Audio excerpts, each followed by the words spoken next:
दुनिया की सबसे बड़ी कंपनी जहां आर्टिफिशियल इंटेलिजेंस और ऑटोमेशन की सबसे एडवांस मशीनें बनाई जाती थीं, अचानक किसी टेक्निकल प्रॉब्लम की वजह से पिछले 10 दिनों से बंद पड़ी थी। रोज करोड़ का नुकसान हो रहा था। दुनिया के बड़े से बड़े इंजीनियर इस पर अपना तजुर्बा आजमा चुके थे, लेकिन कोई भी मशीन को ठीक नहीं कर पा रहा था। तभी एक अनाथ जूते पॉलिश करने वाले बच्चे ने कहा, सर मैं इस मशीन को ठीक कर सकता हूं। बच्चे की यह बात सुनकर सब हंस पड़े। सबने उसे पागल कहा, खूब मजाक बनाया, लेकिन उसने वो कर दिखाया जिसकी किसी ने कल्पना भी नहीं की थी। दोस्तों, आइए जानते हैं कि आखिर वो जूते पॉलिश करने वाला बच्चा कौन था और उसे मशीनों के बारे में इतनी जानकारी कैसी थी। कंपनी के मालिक थे अर्जुन शांतिनाथ, तकनीकी दुनिया का एक बड़ा और चर्चित नाम। लेकिन आज इस कंपनी में एक अजीब सी उदासी छाई हुई थी। गेट पर सन्नाटा था, गार्डों के चेहरों पर तनाव और अंदर कर्मचारियों में अफरा तफरी का माहौल था, क्योंकि कंपनी का सबसे बड़ा 100 करोड़ का प्रोजेक्ट पिछले 10 दिन से बंद था। एक विशाल ऑटोमेशन मशीन जो प्रोजेक्ट की रीढ़ थी, अचानक खराब हो गई थी। दुनिया के बड़े इंजीनियर बुलाए गए, लाखों रुपए खर्च हुए, पार्ट बदले गए, लेकिन मशीन में क्या खराबी थी कोई समझ ही नहीं पा रहा था। हर दिन करोड़ों का नुकसान हो रहा था। टॉप मीटिंग रूम में अर्जुन शांतिनाथ गुस्से में टेबल पर हाथ मारकर बोले, 10 दिन हो गए और अभी तक मशीन चालू नहीं हुई। ये कंपनी मजाक नहीं है, करोड़ों लगे हैं इस प्रोजेक्ट में। इंजीनियर सहमे हुए खड़े थे। एक सीनियर इंजीनियर बोला, सर हमने हर हिस्सा चेक कर लिया है, सेंसर, वायरिंग, सॉफ्टवेयर सब ठीक दिख रहा है। दूसरा बोला, विदेश से स्पेशल टीम भी बुला ली है, लेकिन किसी को समझ नहीं आ रहा कि समस्या कहाँ है। अर्जुन की आंखों में गुस्सा पिघलकर चिंता बनने लगा। अगर अगला सप्ताह भी मशीन बंद रही तो कंपनी को भारी नुकसान झेलना पड़ेगा। उन्होंने आदेश दिया, आज पूरा सिस्टम फिर से चेक करो, मुझे शाम तक प्रोग्रेस चाहिए, वरना सबकी छुट्टी। और वह मीटिंग रूम से बाहर निकल गए। जब मालिक बाहर आए, उनकी नजर गेट के पास फुटपाथ पर बैठा एक 15 साल के लड़के पर पड़ी। हाथ में ब्रश, पॉलिश की बाटली और एक पुराना सा कपड़ा। कपड़ों पर धूल, जेबें फटी हुई, लेकिन आंखों में अजीब सी चमक। नाम था अंश। उस समय मलिक ने उस लड़के को इग्नोर किया और वापस अंदर चले गए। अंश हर रोज यहां आता था, जूते पॉलिश करता, कभी कभी चाय वाले की मदद कर देता, पर उसकी निगाहें हमेशा कंपनी की इमारत पर ही टिकी रहती थीं, मानो कांच की उस दीवार से झांककर वह मशीनों को समझ सकता हो। आज भी वह दूर से मशीन वाले सेक्शन की ओर देख रहा था। इंजीनियरों का भागना दौड़ना, अलार्म का बजना, मालिक का गुस्सा, सब कुछ वह ध्यान से देख रहा था। वह बुदबुदाया, 10 दिन से मशीन बंद है, लेकिन ये लोग गलत जगह देख रहे हैं। असल समस्या तो बैकअप यूनिट में है। लेकिन उसकी यह बात कौन सुनने वाला था। उसे देखकर लोग सिर्फ यही सोचते थे कि ये एक गरीब जूते पॉलिश करने वाला लड़का है। किसी को नहीं पता था कि उसकी रातें कैसी गुजरती हैं। उसके बचपन की कहानी कोई नहीं जानता था।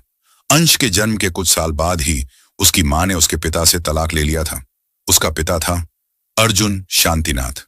जी है, इसी कंपनी का मालिक। लेकिन यह बात किसी को नहीं पता थी, अंश को खुद भी नहीं। तलाक के बाद मां अपने मायके वापस आ गई थी, अपने बूढ़े पिता यानी अंश के नाना के साथ रहने। अंश के नाना छोटा सा गैराज चलाते थे। कहने को तो मां की दुनिया अंश था, लेकिन वह अक्सर बीमार पड़ती रहती थी। तलाक का सगमा उन्हें बर्दाश्त नहीं हुआ। सांस चढ़ जाना, शरीर में दर्द रहना, इस तरह की कई बीमारियां उन्हें बन गई थीं और इलाज बहुत महंगा पड़ रहा था। घर चलाने के लिए, दवाइयां लाने के लिए अंश को दिन भर जूते पॉलिश करने पड़ते थे। लेकिन जैसे ही रात होती, लोग अपने अपने गैराज बंद करके घर चले जाते। लेकिन अंश और उसके नाना अपने छोटे से गैराज में रात को काम करते थे। वो अंश को सिखाते थे कि मशीन कैसे चलाई जाती है, कैसे उन्हें ठीक किया जाता है।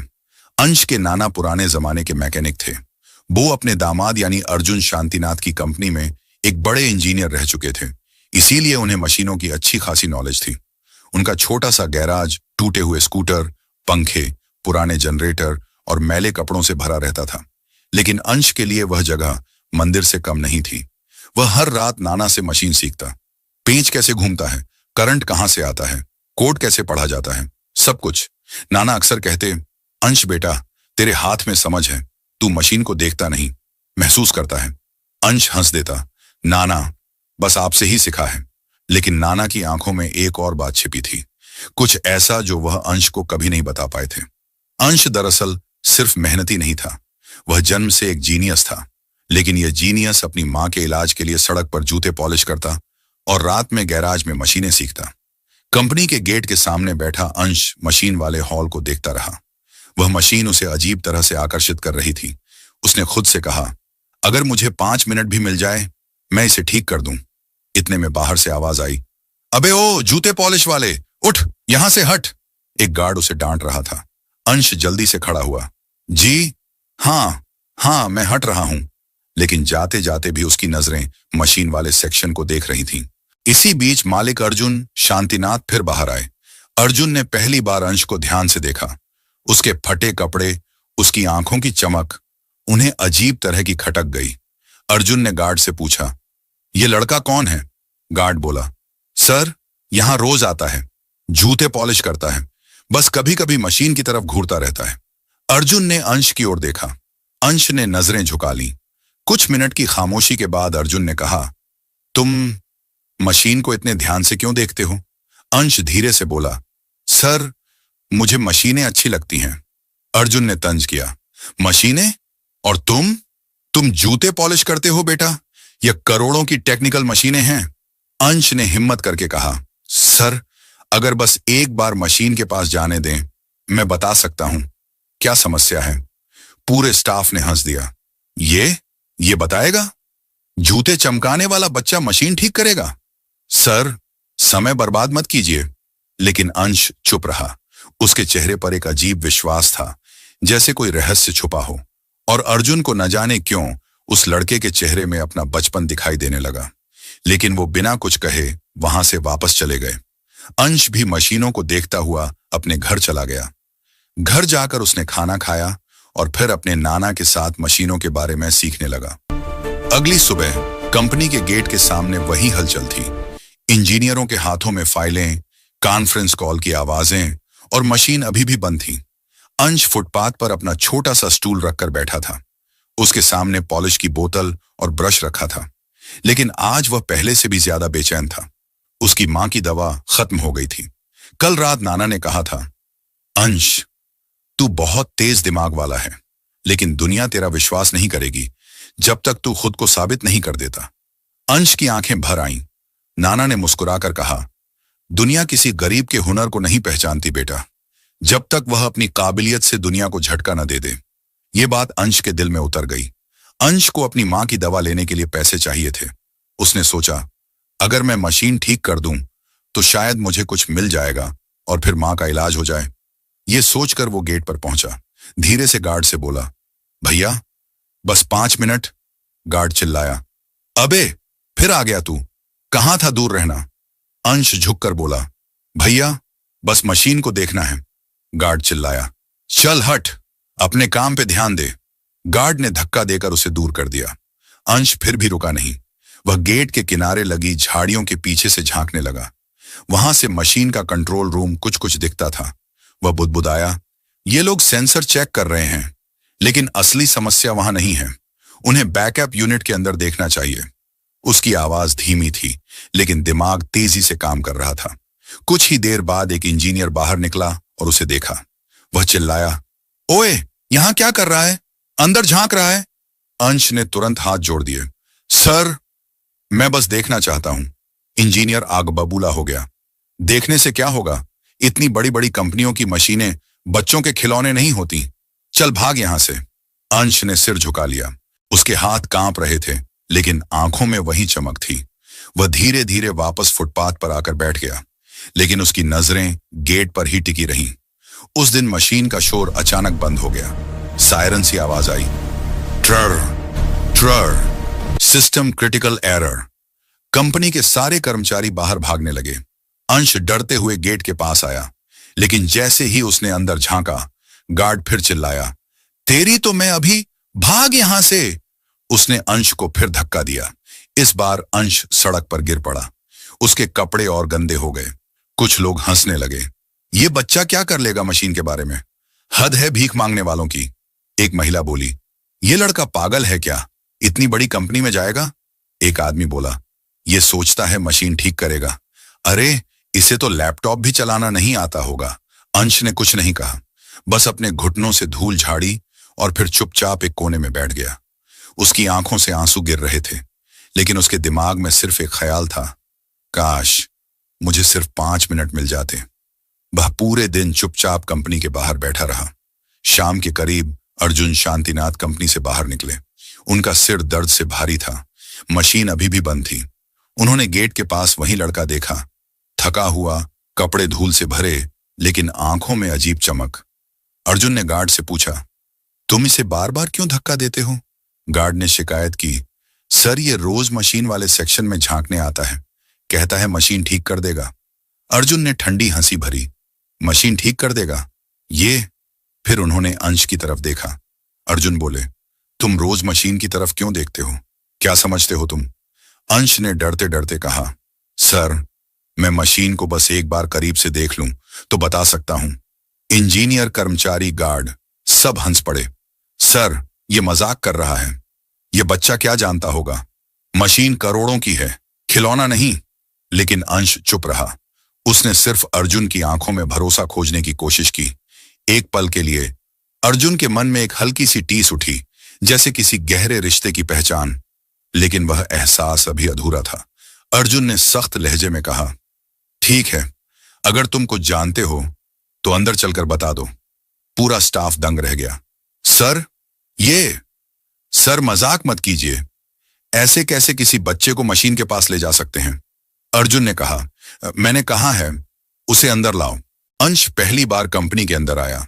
अर्जुन उसके साथ चल रहा था, लेकिन सामने हर तरफ लोग फुसफुसा रहे थे। ये जूते पॉलिश करने वाला बच्चा कंपनी की मशीनों को क्या समझेगा? सर पता नहीं क्यों इसे अंदर ले आए।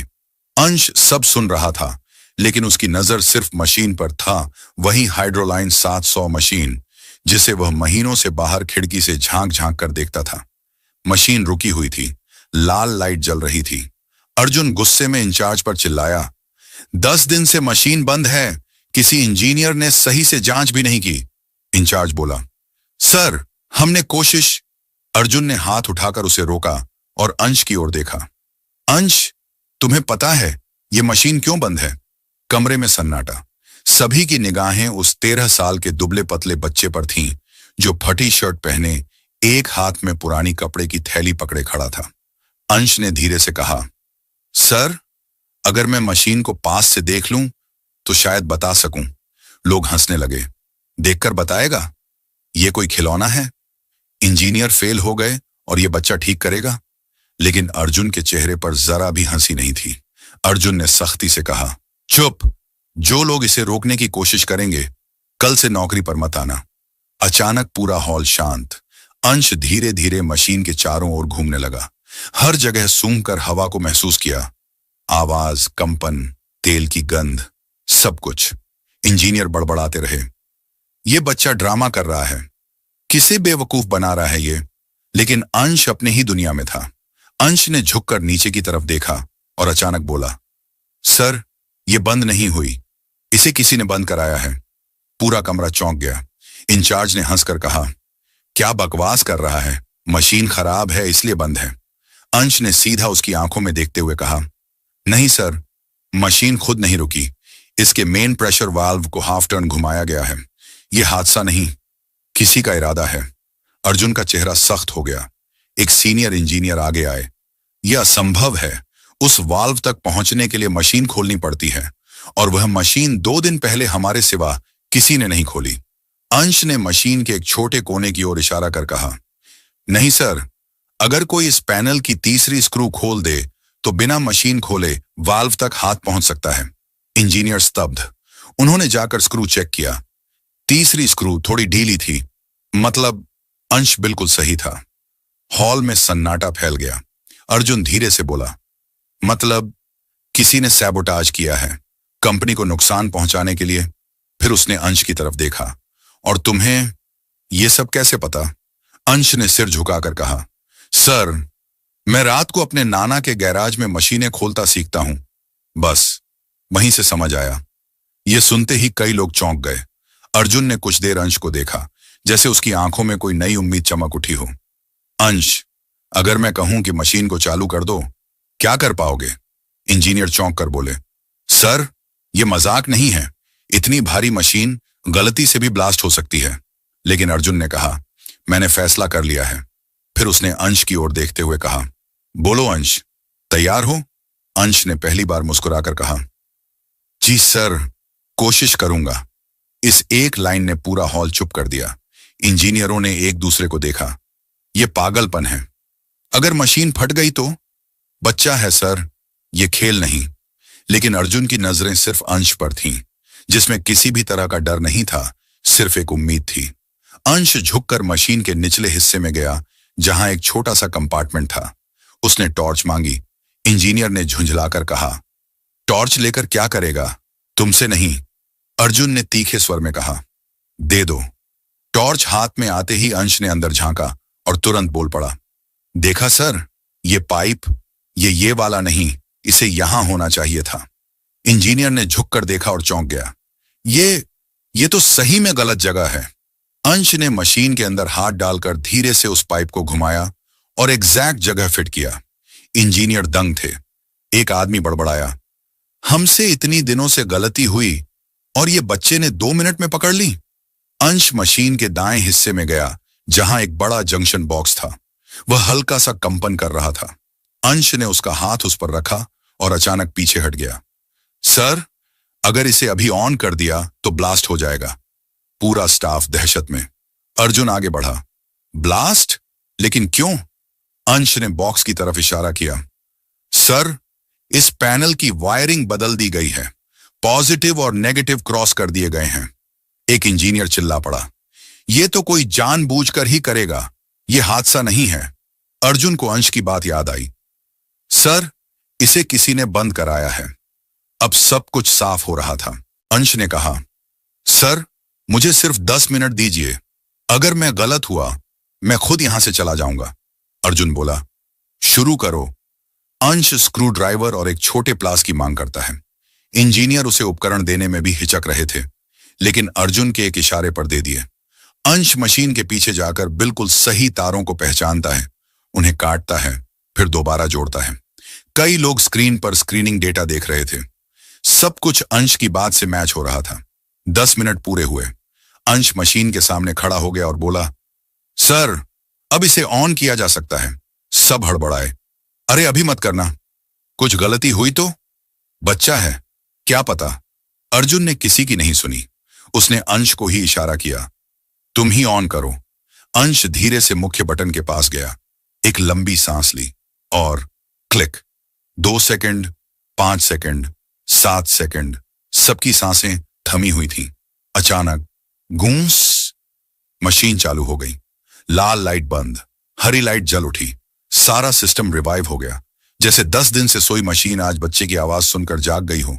हॉल में चारों तरफ, ओह माय गॉड, ये बच्चे ने कर दिया, अविश्वसनीय। अर्जुन की आंखों में चमक थी। वह धीरे से बोला, अंश, तुमने कर दिखाया। अंश ने शर्माते हुए कहा, सर, मैंने कुछ नहीं किया। मशीन खुद बता रही थी कि उसे क्या तकलीफ है। मशीन चालू हो चुकी थी, हरी लाइट चमक रही थी, सारी कंपनी में खुशियों की आवाज थी। लेकिन अर्जुन चुप खड़ा बस अंश को देख रहा था। इंजीनियर जश्न मना रहे थे, पर अर्जुन के दिमाग में एक ही सवाल घूम रहा था, ये बच्चा है कौन? अर्जुन अंश के पास आया। उसकी आवाज बहुत धीमी थी। बेटा, तुम हो कौन? अंश ने शर्माते हुए कहा, सर, मैं कोई नहीं हूं। अर्जुन ने सिर हिलाया। नहीं, कोई साधारण बच्चा 100 करोड़ की मशीन यूं नहीं ठीक कर सकता। वह नीचे घुटनों के बल बैठ गया ताकि उसकी आंखें अंश की बराबर हों। सच सच बताओ, तुम्हें मशीनों की इतनी जानकारी कहां से मिली? तुम इस कंपनी में बार बार क्यों आते थे? अंश ने गहरी सांस ली और पहली बार खुलकर बोला, सर, मैं जूते पॉलिश करता हूं। मेरी मां बहुत बीमार रहती है, उनकी दवाइयों के लिए मैं सड़क किनारे जूते पॉलिश करता हूं। पूरे हॉल में सन्नाटा। रात में मैं नाना के छोटे से गैराज में काम करता हूं, वहीं पुरानी मशीनें खोलता हूं, उन्हें वापस जोड़ना सीखता हूं। इंजीनियरों ने आपस में देखा, एक बच्चा, गराज और इतनी गहरी समझ। अर्जुन ने धीरे से पूछा, तुम्हारे पिता? अंश ने सिर झुका लिया। मुझे नहीं पता सर, मैंने उन्हें कभी नहीं देखा। यह जवाब अर्जुन के दिल में चुभ गया, क्योंकि उसकी अपनी कहानी ठीक ऐसी ही थी। अर्जुन ने ध्यान से अंश का चेहरा देखा। उसकी आंखें, उसकी नाक, उसकी बोलने की शैली, कुछ बहुत गहरा अर्जुन के अंदर हिल रहा था। उसने धीरे से पूछा, तुम्हारी मां का नाम क्या है? अंश ने कहा, अनन्या, अनन्या शौर्य। यह सुनते ही अर्जुन के पैरों के नीचे से जमीन खिसक गई। हॉल में खड़े लोग देख रहे थे। अर्जुन की सांस रुक गई थी। अनन्या शौर्य, यह वही नाम था जिससे वह 12 साल पहले तलाक ले चुका था, एक गलतफहमी की वजह से। उसकी आंखों में हल्का कंपन आया। और तुम्हारा नाम? अंश। पूरा नाम? अंश चुप रहा, फिर धीरे से बोला, अंश, अंश अनन्या। अर्जुन के भीतर जैसे तूफान उठ पड़ा। अर्जुन ने लगभग कांपती आवाज में पूछा, तुम्हारी उम्र? 12 साल। तुम कहां रहते हो? नाना के साथ। मां कहती हैं कि पापा ने उन्हें छोड़ दिया और कभी वापस नहीं आए। अर्जुन जमीन पर बैठ गया, आंखें लाल, हाथ कांप रहे थे। 12 साल, उसी साल का बच्चा, अनन्या का बेटा, दिखने में बिल्कुल उसी जैसा। अर्जुन की आवाज टूट गई। अंश, क्या तुम्हारी मां ने कभी तुम्हारे पापा की तस्वीर दिखाई? नहीं सर, वो हमेशा कहती हैं, कुछ तस्वीरें फाड़ दी, कुछ खो गईं। अर्जुन की आंखों से आंसू गिर पड़े। वह समझ चुका था, यह बच्चा, यह वही है, उसका अपना, उसका खोया हुआ बेटा। अर्जुन ने अंश को कसकर पकड़ लिया, जैसे 12 साल का सूखा एक ही पल में बारिश में बदल गया हो। इंजीनियर, स्टाफ, सभी लोग दंग खड़े थे। अर्जुन ने कांपती आवाज में कहा, अंश, तुम मेरे। वह पूरी बात नहीं बोल सका, गला भर आया। उसने अंश का चेहरा दोनों हाथों में लिया। बेटा, तुम मेरे जैसे क्यों लगते हो? अंश घबरा गया। सर, आप ठीक हैं? लेकिन अर्जुन अपने आप को रोक नहीं पाया। धीरे से बोला, क्योंकि तुम शायद मेरे ही बेटे हो। पूरी कंपनी में एक चीख सी फैल गई। क्या? मालिक का बेटा? अंश डर गया, पीछे हट गया। ऐसा मत कहिए, मेरी मां, हम बहुत गरीब हैं। अर्जुन ने तुरंत कहा, गरीबी किसी रिश्ते को नहीं रोक सकती। अंश, और अगर तुम मेरे बेटे निकले तो तुमने आज सिर्फ मशीन नहीं, मेरी जिंदगी भी ठीक कर दी है। अर्जुन ने सुरक्षा विभाग को बुलाया और साफ शब्दों में कहा, कल सुबह डीएनए टेस्ट होगा। पूरे स्टाफ के बीच सन्नाटा छा गया। अंश बस एक ही बात सोच रहा था, क्या वाकई यह आदमी मेरा पापा हो सकता है? अर्जुन का दिल धड़क रहा था। क्या अंश वही बेटा है जिसे किस्मत ने 12 साल बाद लौटाया है? मशीन ठीक होने के बाद पूरी कंपनी में सिर्फ एक ही चर्चा थी, क्या अंश वाकई मालिक का बेटा है? अंश घबराया हुआ था। वह सोच भी नहीं पा रहा था कि उसकी एक छोटी सी कोशिश उसकी पूरी जिंदगी बदल देगी। अर्जुन उसे अपनी कार से घर छोड़ने लगा, लेकिन अंश ने मना कर दिया। सर, मैं खुद चला जाऊंगा। अगर लोग मेरी मम्मी को देखकर कुछ बोले, उन्हें बहुत बुरा लगेगा। अर्जुन ने पहली बार अंश के सिर पर हाथ फेरा। कल मैं तुम्हारे घर आऊंगा, डीएनए टेस्ट होगा, फिर सच सामने आएगा। अंश चुपचाप चला गया। अर्जुन पूरी रात सो नहीं पाया। अर्जुन पहली बार उस पुराने मोहल्ले में पहुंचा जहां अंश रहता था। सड़क तंग, लोग गरीब, लेकिन एक छोटा सा घर जिसके दरवाजे के बाहर जूते पॉलिश का छोटा सा डिब्बा रखा था। अर्जुन का दिल पिघल गया। वहीं एक औरत बैठी थी, कमजोर लेकिन चेहरे पर अजीब सी शांति। वह अनन्या थी, वही महिला जिससे अर्जुन ने 12 साल पहले एक गलतफहमी में तलाक ले लिया था। अर्जुन का गला भर आया। अनन्या। अनन्या ने उसकी ओर देखा, पहचान गई, लेकिन कोई खुशी नहीं, सिर्फ पुराने घाव। क्यों आए हो अर्जुन? उसकी आवाज टूटी हुई थी। अर्जुन ने कहा, अनन्या, मुझे अंश के बारे में जानना है। अनन्या सहम गई। उसे क्यों परेशान कर रहे हो? वो तो वैसे ही आधी रात तक काम करता है। मेरे इलाज के लिए? अर्जुन ने कांपती आवाज में कहा। अनन्या, क्या अंश मेरा बेटा है? अनन्या की आंखें भर आईं। वह कुछ क्षण चुप रही, फिर बोली, हां अर्जुन, अंश तुम्हारा ही बेटा है। अर्जुन रो पड़ा। अंश को समझ नहीं आया क्या हो रहा है, लेकिन दोनों माँ बाप को इतने साल बाद एक साथ देखकर उसका दिल भारी हो गया। अनन्या ने कहा, बेटा ये ही तेरे पापा हैं, तू पूछता था ना। अर्जुन अंश के सामने घुटनों पर गिर गया। बेटा, मुझे माफ कर दो। उसकी आवाज पूरी तरह टूट चुकी थी। अंश रोते हुए बोला, पापा, आपको कभी गलती से भी छोड़कर नहीं जाऊंगा। ये वो पल था जो किस्मत ने 12 साल तक रोके रखा था। अर्जुन ने एक और राज खोल दिया। अंश, जिस इंजीनियर ने मशीन की वायरिंग बदली थी, उसने कबूल कर लिया। उसे किसी राइवल कंपनी ने पैसे दिए थे हमारा प्रोजेक्ट बर्बाद करने के लिए। अंश मुस्कुराया। मशीन को दर्द था सर, मैंने सिर्फ वह सुना जो वो कह रही थी। अर्जुन ने कहा, बेटा, आज से तुम सर नहीं कहोगे, मैं तुम्हारा पिता हूं और तुम इस कंपनी के असली मालिक के बेटे। इंजीनियर, स्टाफ, सबको बताया गया। कंपनी को बचाने वाला बच्चा अब उसी मालिक का खोया हुआ वारिस है। अर्जुन ने अनन्या का इलाज करवाया। अंश को एक शानदार स्कूल में दाखिला मिला और अपने गैराज को कंपनी के अधीन करते हुए नाना को इज्जत और नौकरी मिली। पूरी जिंदगी जितनी तकलीफों में गुजरी थी, उतना ही बड़ा पुरस्कार अंश को मिला, अपने माता पिता का प्यार। अंश हर दिन मशीनों के साथ रहता, सीखता, समझता और अर्जुन हर बार उसे देखकर सोचता, काश मैंने उसे कभी खोया ही ना होता। लेकिन अंश मुस्कुराकर कहता, पापा, किस्मत गलत नहीं होती। अगर मैं खोया ना होता तो मुझे मशीनों की दुनिया नहीं मिलती और शायद मैं आपको कभी वापस नहीं मिलता। अर्जुन ने उसे गले लगा लिया। दोस्तों, आपको यह कहानी कैसी लगी हमें कमेंट में जरूर बताएं और आप इस वीडियो को देश के किस कोने से देख रहे हो ये भी जरूर बताएं।